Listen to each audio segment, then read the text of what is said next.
大家好，我是周弟，今天要来介绍台湾省的货币史。不知道 B 站能不能让我放这个影片，如果没办法的话，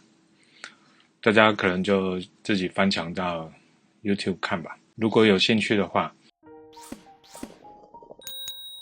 台湾省经历了荷兰、西班牙还有南明正式的政权，还有满清日本统治之下，使用的主要货币都不一样。16世纪在荷兰人占领前仅有少数汉人及原住民和海盗在台湾省生活。可以说台湾省的原住民也是最早在台湾省定居的人。交易模式都是以物易物的方式进行交易。为了跟海盗交易不得不适应世界货币潮流，所以相信当时的台湾省也是有流入不同国家的货币。少数汉人移民就会有内地的古代方孔钱流入台湾省。西方欧洲的船只只要靠岸补给就一定会与原住民接触或买卖。台湾省当时以物易物的年代货币流入了什么就用什么。1624年到1662年间是荷兰人殖民统治台湾时期。荷兰东印度公司在东西印度旅行记里描述台湾原住民健步如飞追逐野鹿的情景，一直到现在也是这样台湾原住民是有名的健壮，酒量好，歌喉好，甚至只要有原住民血统的，哪怕是1/4，多多少少都能遗传到这些好的基因，像是老萧、阿妹，对吧？荷兰、西班牙两强国曾相继征战台湾。荷兰人呢占领的是南部，西班牙占领了北部，主要流通西班牙的方钱也叫 COB， 单位是里尔 real， 全靠手工裁切出来，所以形成不规则的形状。这个 COB 也是世界上最早流通的银币因为荷兰也曾经被西班牙统治过嘛，所以也沿用了西班牙的 COB 银币。过去1519年的西班牙曾经征服了墨西哥，而墨西哥的银矿产量几乎是全球的一半所以西班牙银币呢几乎是全世界通用的交易银币。当时来台的也有少数的比利时人、德国人和其他欧洲人，想必也有不同形式的国家货币同时在台湾流通，不过还是 COB 最多了。到了1662年主权呢换了明政统治，为了要反清复明自创了永历这个年号，当时就发行了永历钱。永历钱呢也是能证明郑成功来台拥有自己政权的产物。到了道光17年西元1837年因为鸦片输入中国嘛，白银外流，银价上涨，并发布禁令禁止外国银元出口。这时台湾省为了稳定物价嘛，只好自己铸造银元，发行了台湾老公银，也是最早的流通打字币。因为没有专业的造币机器嘛，只能使用简单的机械工具，找来临时工用锤子敲打而成的。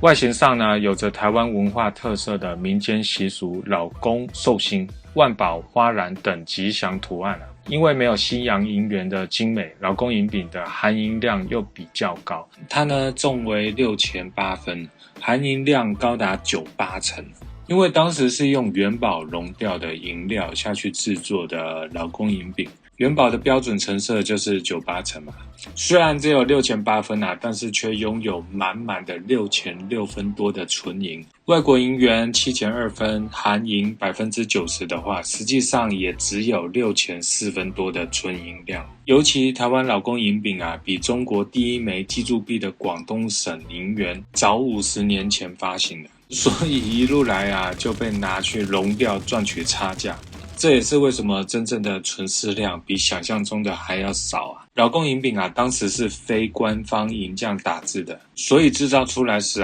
都要送去当地政府机关加盖官印才允许在外流通这也是为什么老公银饼都有戳记嘛，至少官印是一定要有的，因为含银量比一般银元还高当戳记打下去时银较软嘛，看到的戳记就好像在粘土上打戳一样，所以流通时期需要相当的谨慎，钱庄都会打满了戳记才能得到一定的信任也是因为戳记太多有的严重凹陷，造成银饼像个小茶杯一样都可以装水了，所以大部分呢都回炉熔掉。后期也有发现银饼的直径越做越小，属于打字流程上的偷银行为吧。听说早期的钱币市场啊，凡是只要有收到老公银，就知道能比一般银元啊多一点银料，就会很开心的拿去熔掉，然后晚上还能加菜。所以能存活下来的老公银啊，真的是得来不易啊。早年呢，台湾红旗美术馆收藏一枚有着大清国宝字样，相当罕见啊，应该算是台湾银元上的第一大珍品。除了老公银外啊，另外还有如意造型的称如意银饼，还有2支铅笔交叉的称比宝银饼，和相当稀少的嘉义省老公银饼。这些深具有台湾省特色的银饼啊，也受到了各国收藏家的青睐哦。到了道光20年，西元1840年啊，清英鸦片战争爆发，大清的水师啊不敌被轰啊，陆军啊节节败退，并签订了天津条约，要求台湾省开港贸易。就在基隆、淡水、安平、高雄，当时的台湾省盛产蔗糖，各国的人啊都来台取糖和茶叶。这时更多的外国银元流入台湾省，内地也是一样的状况，各国的贸易银都纷纷流入大陆，人民也习惯用外国银元嘛，有着比较方便的计算单位。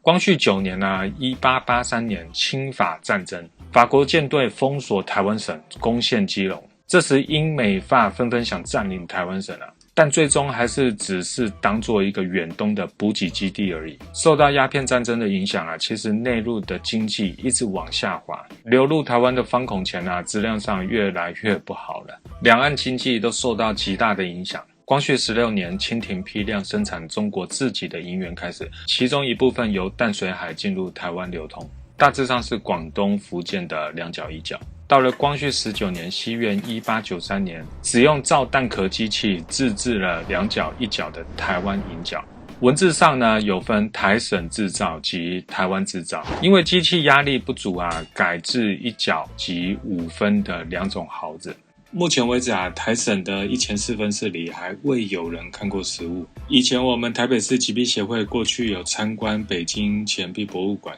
当时的馆长戴志强啊，拿出所有的中国银元给我们协会会员欣赏。他说啊，有这枚台省1钱4分式，当时理由是未事先沟通要看此枚，因此啊就没能欣赏到了。后来有很多人说自己拥有这枚啊，但是也都没有下文，不然就是假的。台北市集币协会前理事长周建福先生啊，曾经放话给所有的币商说啊，有谁能拿出来给他看，并且一定要是真的哦，他愿意支付2000元给对方，不跟他买哦，光是看就支付2000元。结果也没有下文了，因为包括过去知名的收藏家手上啊都没有这枚币啊。